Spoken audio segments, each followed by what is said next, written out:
So she's been with us 2 years.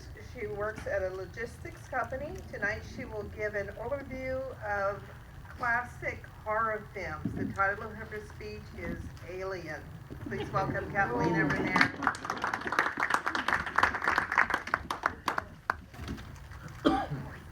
Good evening, fellow Toastmasters and most welcome guests.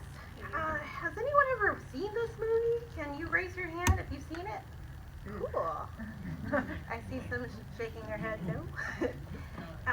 Just give a quick overview. Alien is actually it's just hit its 40th anniversary this past May.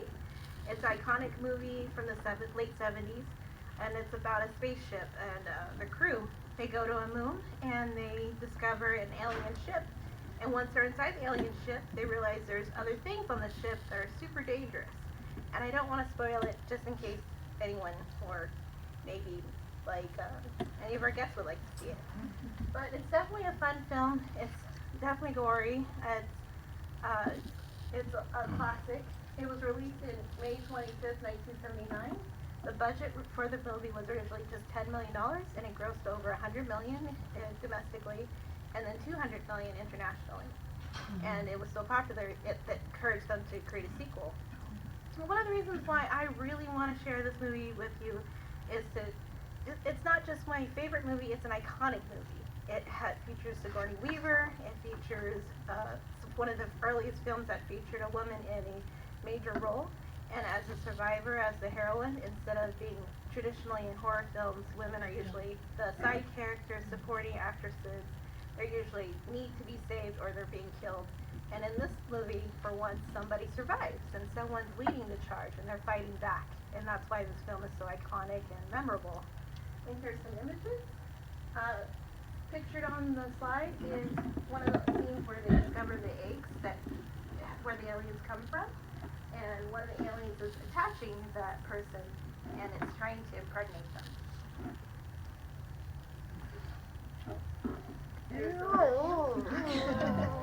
I won't say what happens, but obviously that alien grows up to be a gigantic xenomorph, and it's very lethal. And what was interesting about that xenomorph, compared to other monsters, it has no eye sockets. So that's what made it more terrifying to people because they weren't sure where to look and how to make eye contact to the monster. And so that's like an interesting fact about Aliens production. And one of the reasons why I think people really appeal to the movie because there's so much drama and chaos and there's so much layers to this. This film has been researched. There's numerous articles.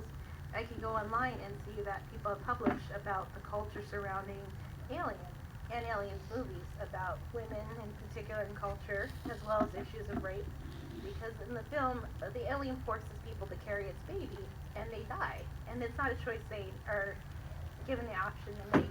They're just kind of forced into it.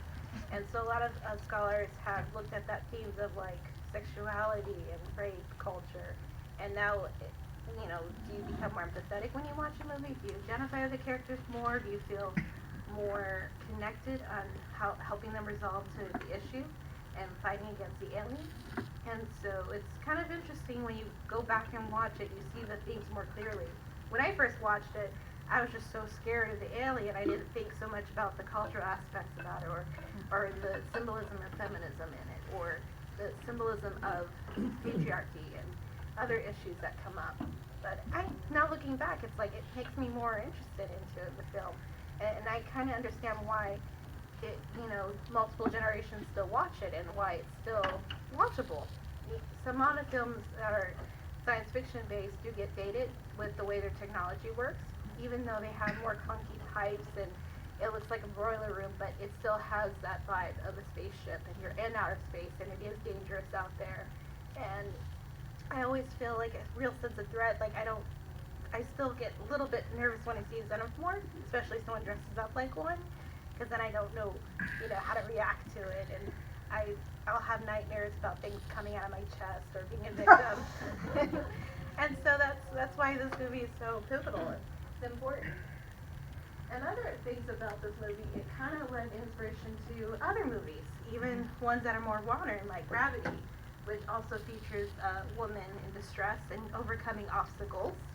And you also have the influence of Stranger Things. I don't know, has anyone seen Stranger Things or caught up? Yeah, but I won't give too many clues, but there's certain things about the monster in it that's definitely significant, and the way it acts, the way it moves, the way it uses hostages is similar how Aliens uses people.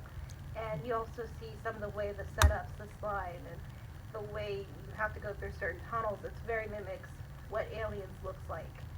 And even Contact, it's a science fiction film, but it's based, the heroine, it's more focused on women being the lead character instead of the side character. You have the lead engineer, the lead scientist is a woman, and that's rare, but you have that legacy that continues on.